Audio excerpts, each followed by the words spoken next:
good afternoon, and welcome to this week's episode of ThinkTank Thursday. I'm Candy and excited to be spending this time with you.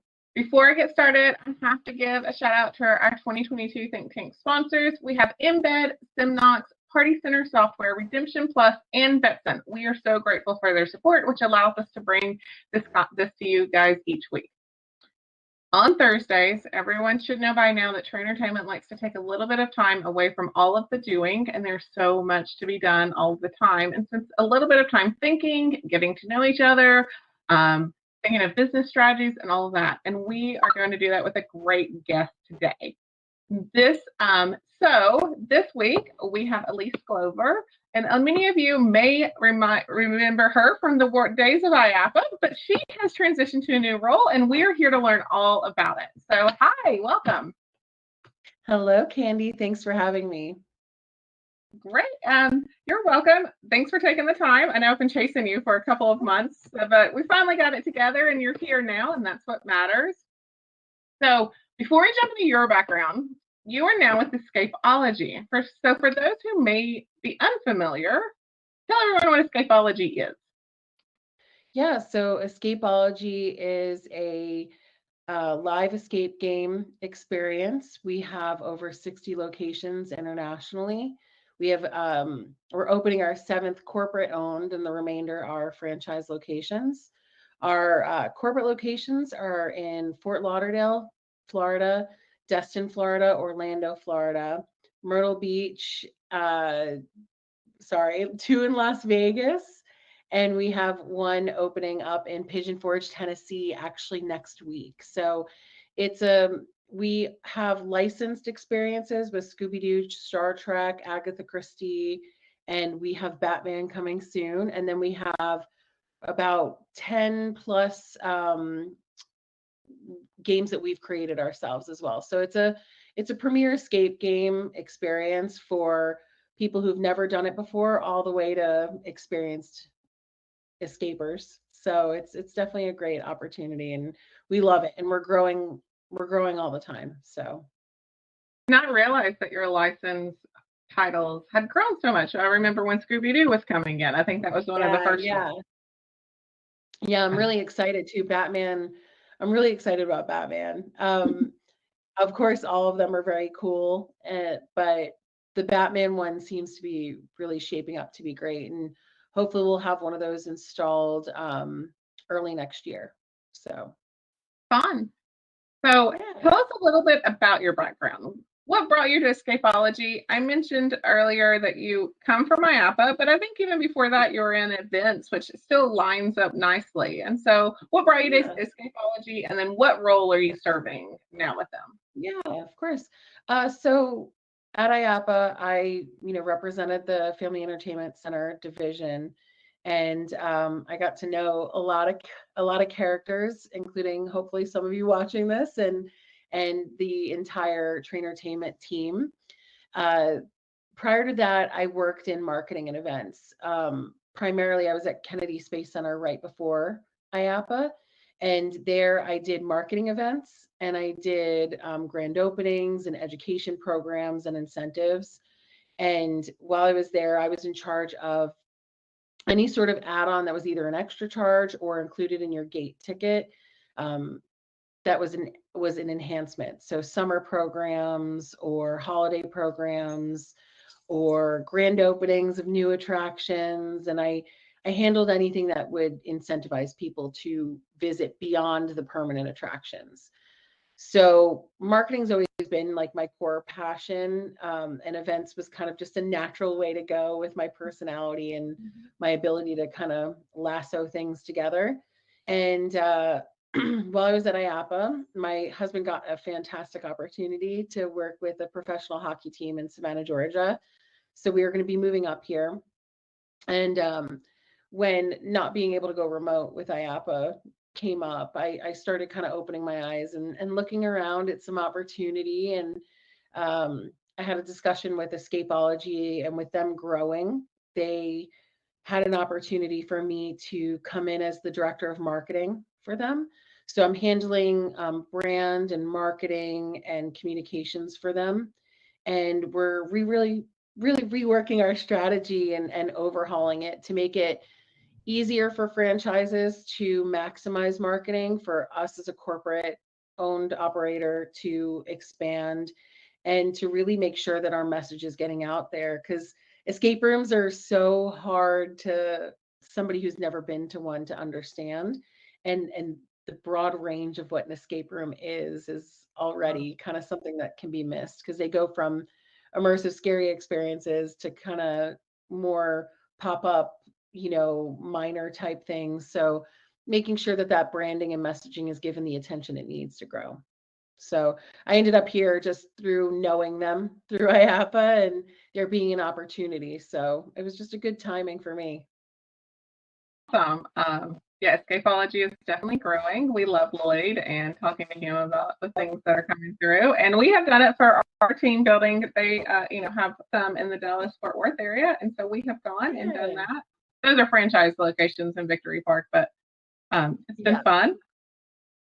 So what are you most Lloyd was my initial door in. Obviously, he was on the FEC he is on the FEC committee at IAPA.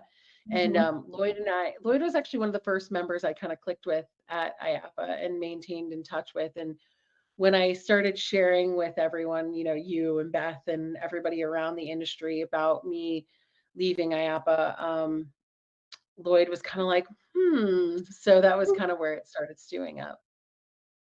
I have a similar, that's great.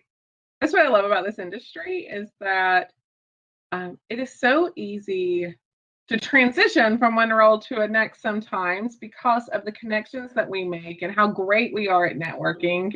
And you often see people that go from one company to the next, and there's no real animosity there ever. It's just like, good for you for growing and doing more of what you love to do. And so that's what I really love about this industry.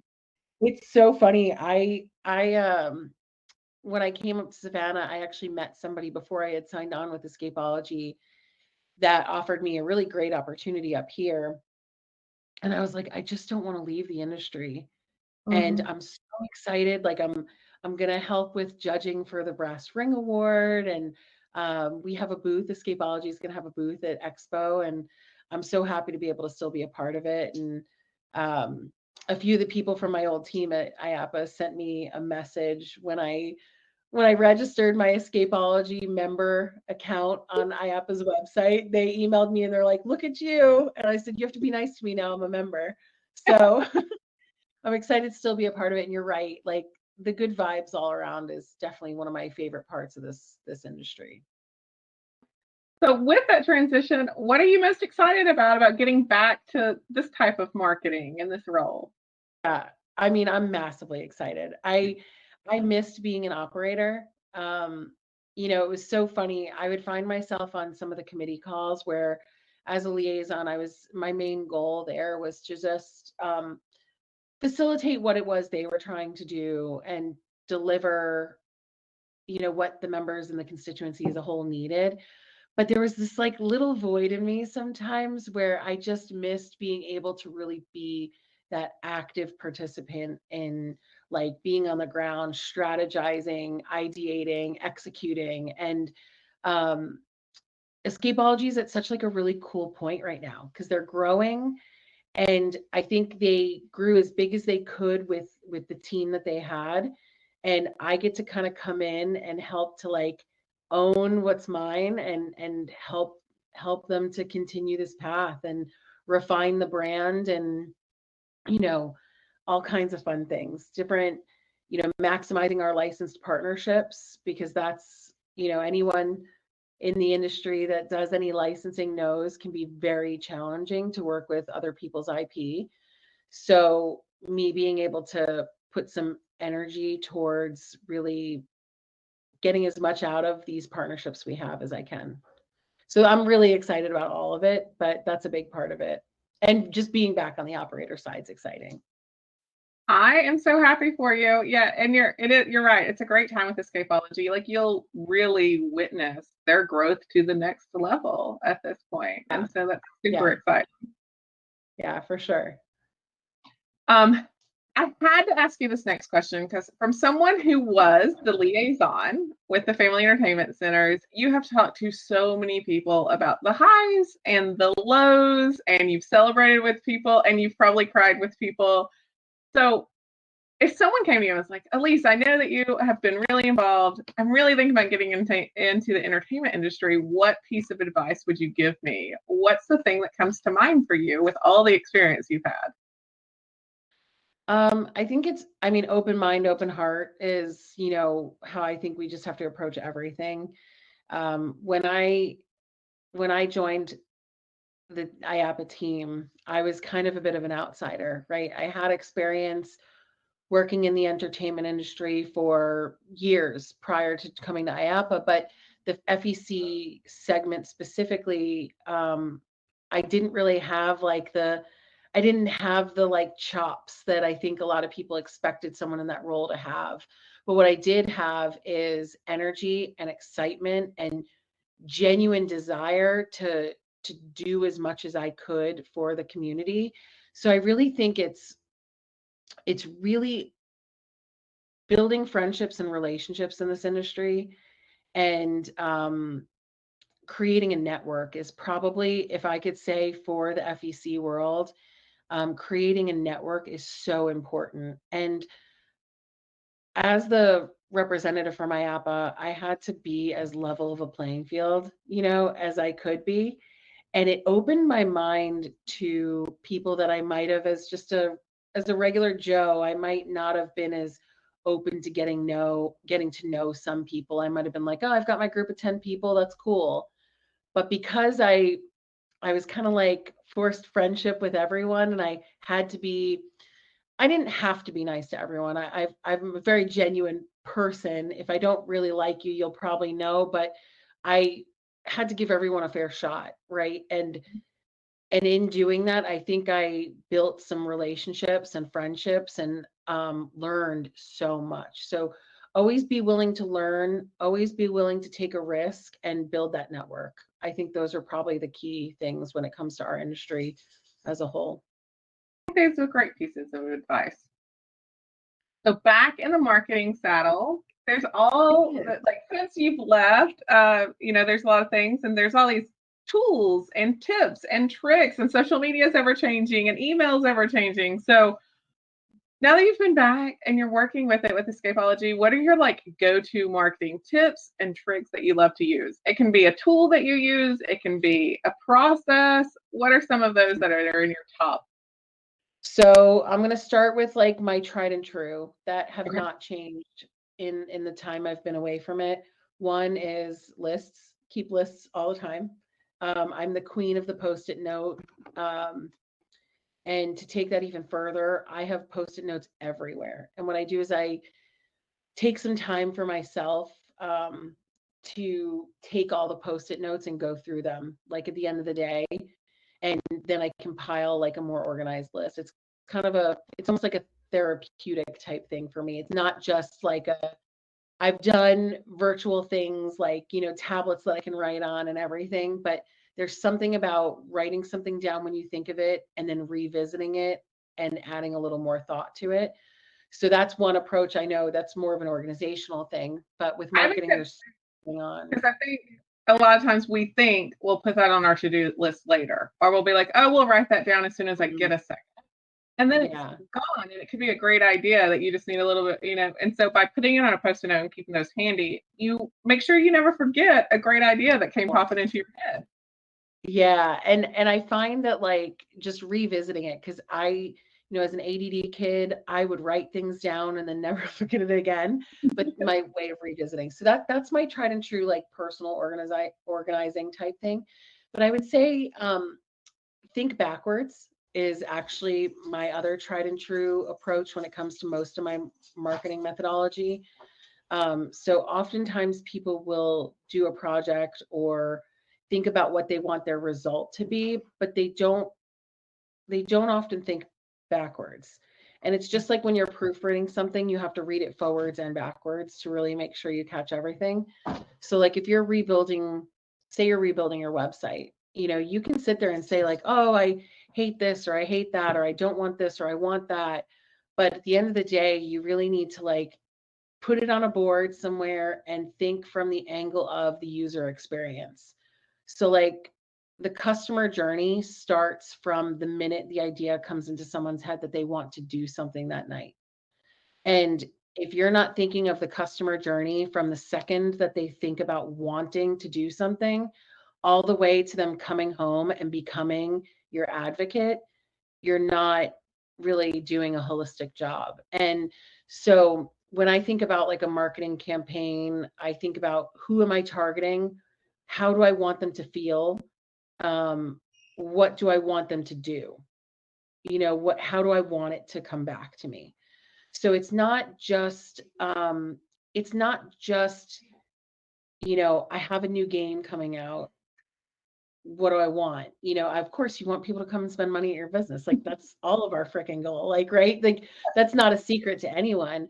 But, if I'm targeting a group of men that want to go out on a bachelor party and I'm targeting a family that wants to experience Scooby-Doo or a bunch of Trekkies who want to go to our Star Trek room, I have to think from their lens at all times. And, you know, very few of us in this industry have a singular focus. We have so many target audiences. Mhm. And I've seen so many businesses in our industry, um, they broaden their target and they tighten their target. And I think that's the evolution of business a lot of times.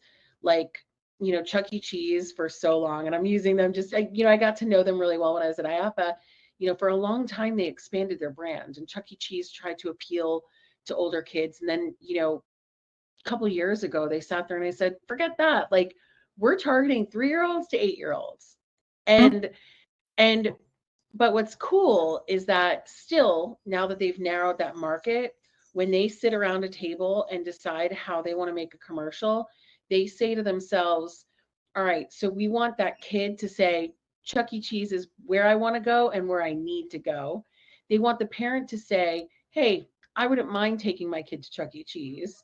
They've got to find a way to identify what it is they're trying to capture and then work backwards. Like, don't build the campaign and then decide who to put it out to.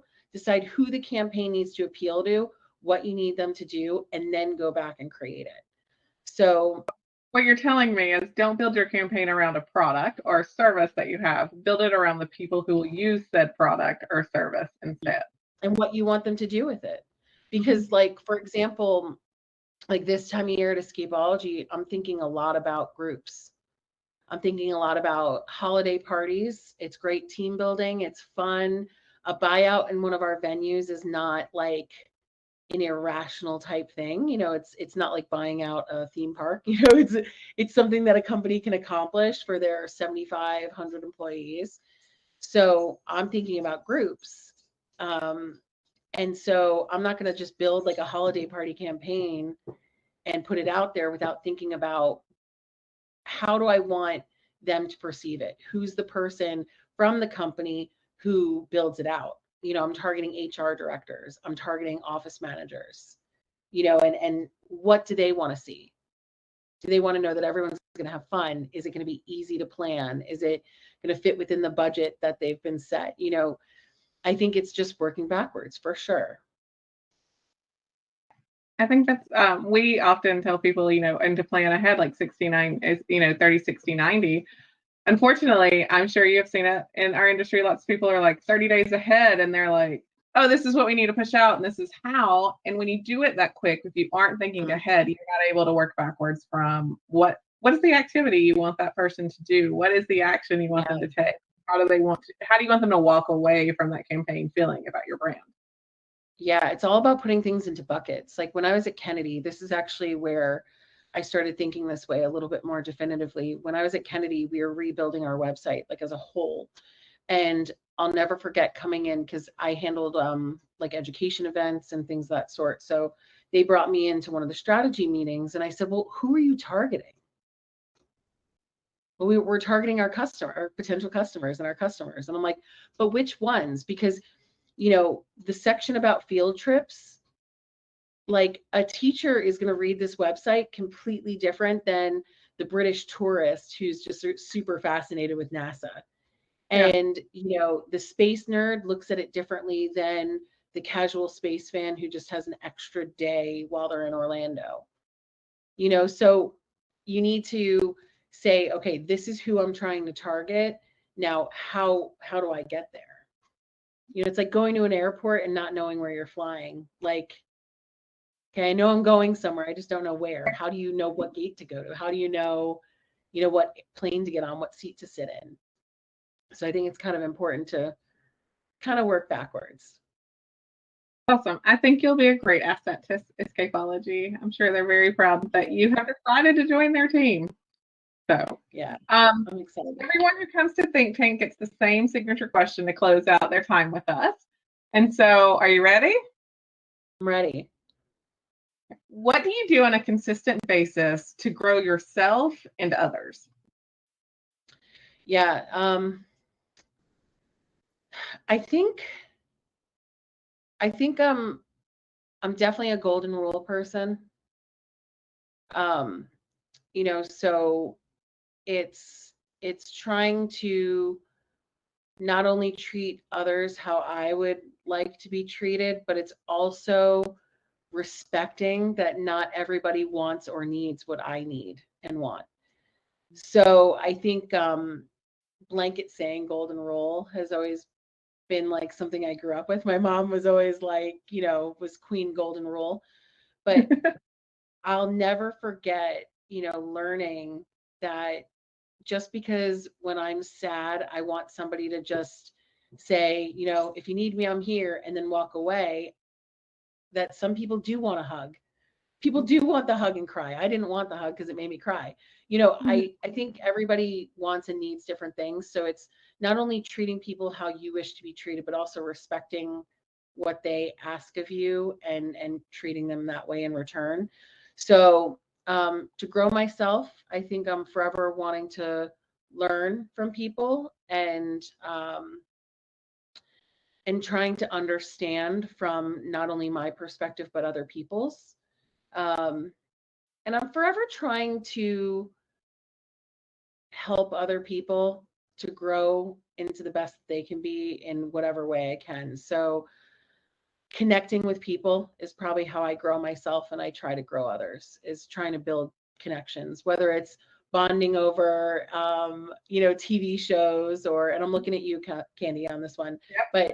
but growing over TV shows, or you know, I think we had one conversation when we first kind of started knowing each other about, you know, the one thing, because we're pleasant people, the one thing that can just tick us off beyond words, or and we're, you know, you can be this like level pleasant person, and learning what makes people tick is just such a strong thing to grow yourself as a person. And in marketing, understanding people is really what it's about. So I think it's just growing and learning, and I don't know, building relationships, I think is kind of at the core of me and what I try to do.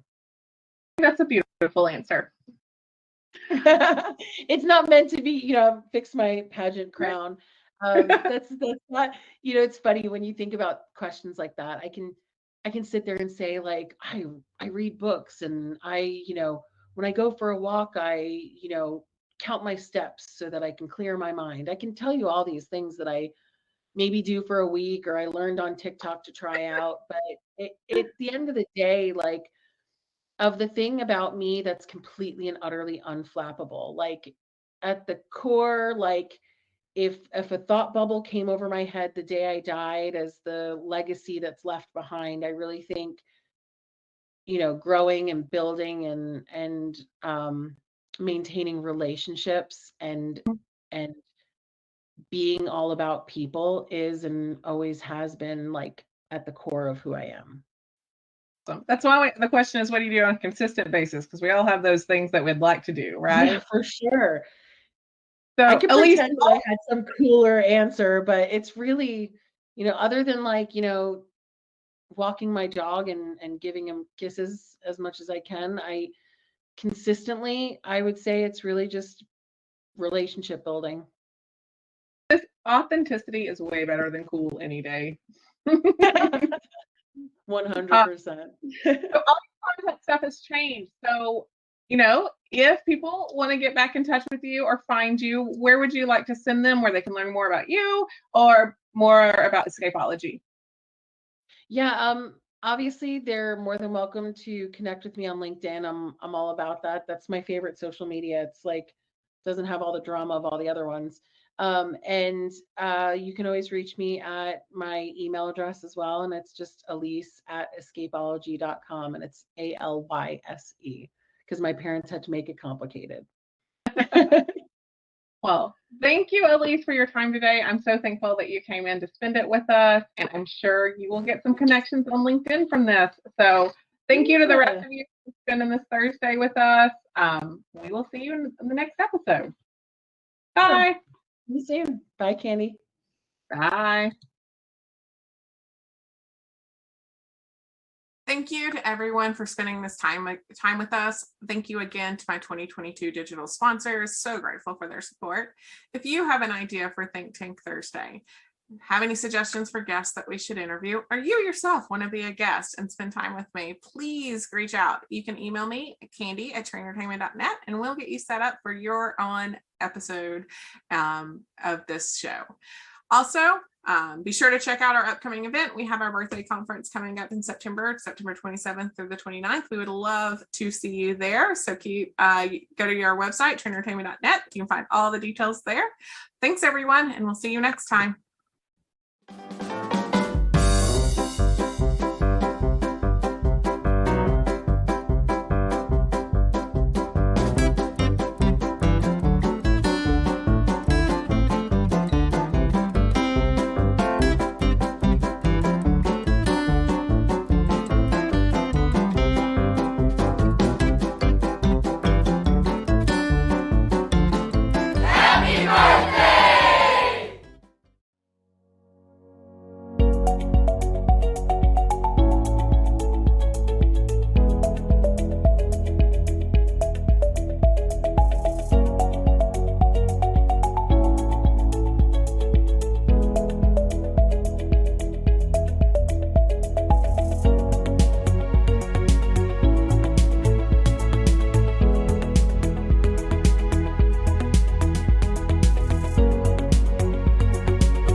Hello, my name is Brittany Betty, and I am the Regional Sales Director and Business Development Manager over at Betson Enterprises.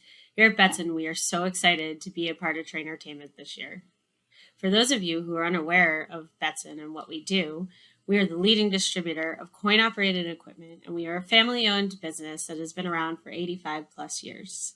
Please take a moment to watch a quick video on an introduction on the phased approach and turnkey solution we can offer you in your facility.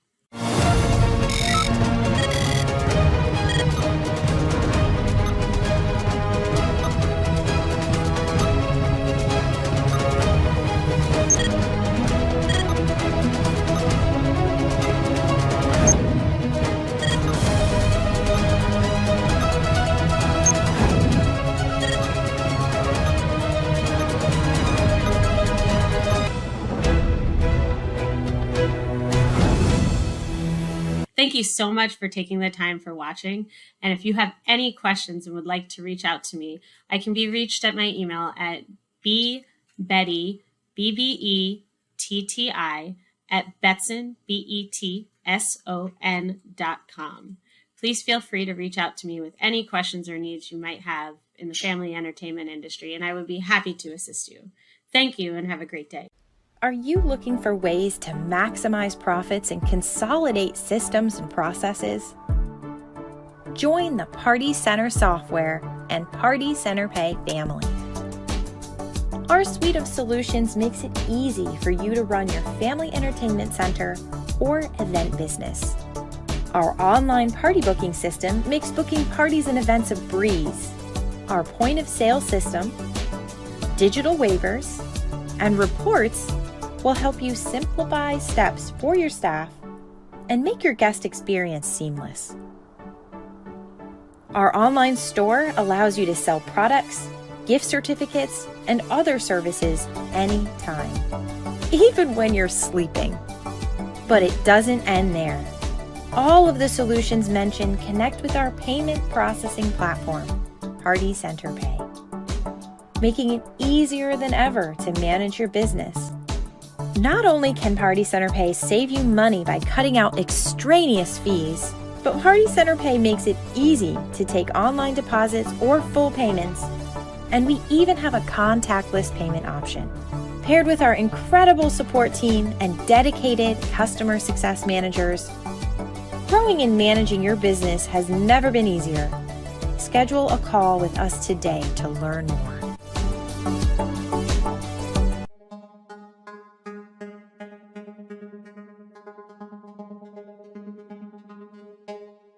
My wife and I, this is a partnership with her and I, so we both agreed that, in creating Scary Strokes, that we want to make sure that we have the best available of everything. Embed just seemed like the perfect fit. It was pretty streamlined and had the point of sales and the software for the redemption, and it just seemed, natural to us. So we've been with Embed since the very beginning. And so when Embed, it was introducing the mobile wallet, it seemed like a good opportunity for us to jump on, and it's wonderful.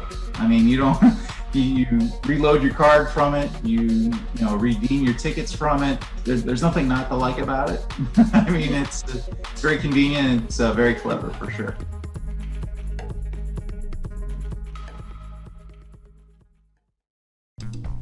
Empowering your employees to manage your redemption area with confidence can be a challenge. The redemption counter is often the last stop your customers make before leaving your facility.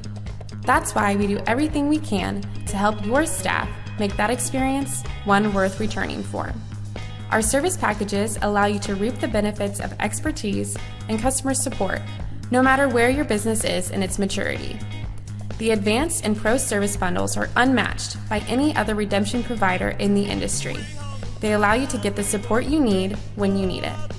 Gain confidence in your redemption program, knowing your employees are taking advantage of benefits like exclusive redemption training, regular planogram refreshes, product performance and spending reports, and much more. All accessible from an online portal customized to your business.